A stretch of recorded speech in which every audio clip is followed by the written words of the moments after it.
You need to have money, you need to have a job, you need to like, and then that's true. You like most of the people have self-actualized. You know those professors who are just so old. Oh, those They're so rich, but they drive shabby cars. They've self-actualized, like they just don't care about what you as a 20-year-old care about. So syndrome. Dude, That's what self.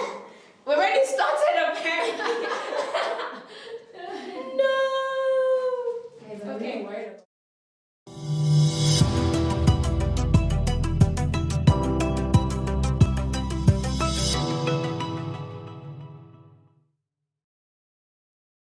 This is very weird because I've never actually done this. So this is like the first episode of GoalsTalk. We hope you guys will enjoy it. I am joined by these lovely women. There's Ndobi, the poet. There's Siphe Mvubu, my sister, my original best friend, my handbag, like the whole damn thing. Then there's me. Then there's Lihle from the God Girl movement. And then we have Tiwi from Tiwi's closet. And that's why we're looking so snatched. So yeah, what I just want us to dive into real quick is knowing ourselves, because I hear this a lot all the time. Like I've spoken to so many people back when I was doing faces. Every time I'd ask someone like, what keeps you going, and they're like, knowing who I am, knowing myself.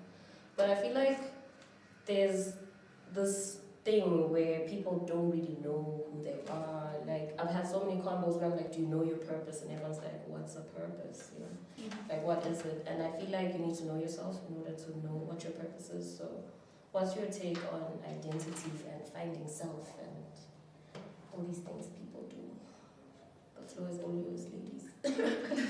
Interesting, we just had that conversation before starting, where we just talked about the hierarchy of needs. Just, if you know the Maslow hierarchy of needs, I'm not sure how the order goes, but somewhere at the bottom is like you need to meet the physical needs and the emotional, whatever, before I mess it up. But at the top of it is self-actualization. So it doesn't take you going to a motivational event to say, you know what, this is who you are, and then you know who you are. It's just a process that you go through in life. There's certain things that need to be met for you to get to the point where you actually know who you are.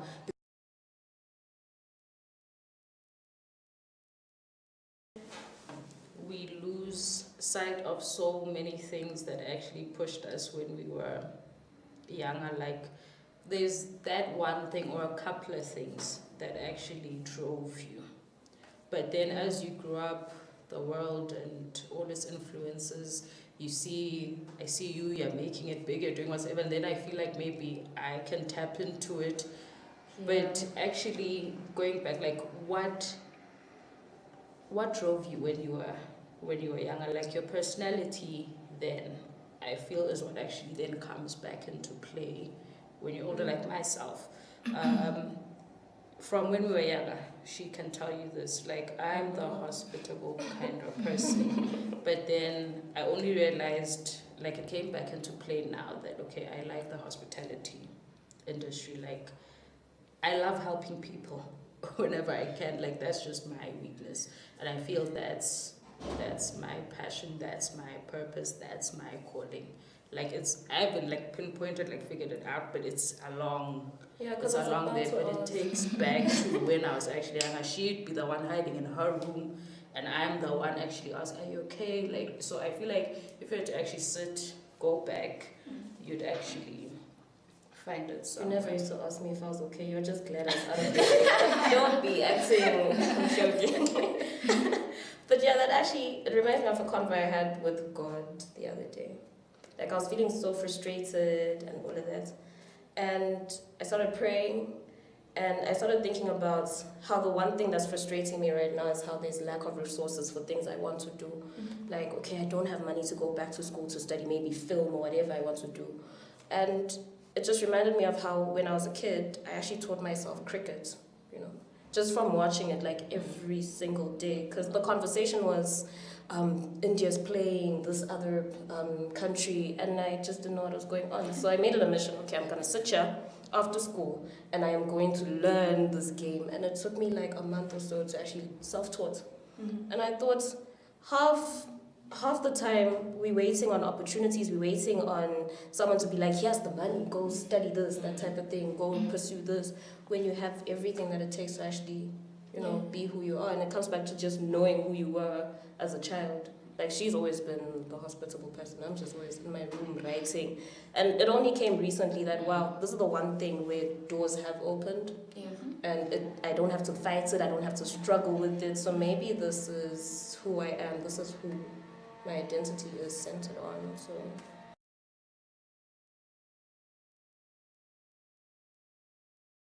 Yeah, so I really concur with what Sihle is saying, because like when I was a kid, I was that girl that would gather all the neighborhood children up and teach them, and I always used to like entertaining people, like children. Like I'd make sure that we had games and like had fashion shows. Like my house was the go-to spot, and I also like creating a lot, I'd always I never allowed my mom to throw stuff out, because I always used to like using that stuff to create things, I'd write stories, have my own storybook, whatever. And then I told people I want to be a teacher, and I remember my dad discouraged me. She's like, no, you won't get money from that. So you get to high school and then you want to be an economist, accountant, and you suck at accounts.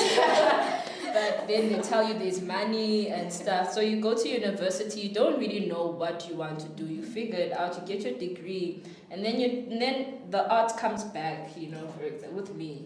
And then you realize this is the thing that you actually want to do, and you quit your job, and So yeah, it's a process. It's a process, but I really agree with you.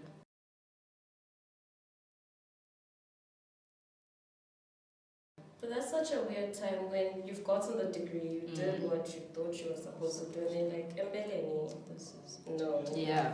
So how do you then navigate that? Because Tiwi actually studied, what did you study? Geography. But I wanted to. Yeah. Geography. Geography. Yeah. Human geography.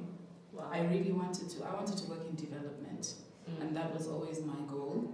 And so I was looking at going back to university. I moved back to Swaziland in 2015 with the whole idea of getting work experience in the field. It just didn't feel right, and I had to go back a year later.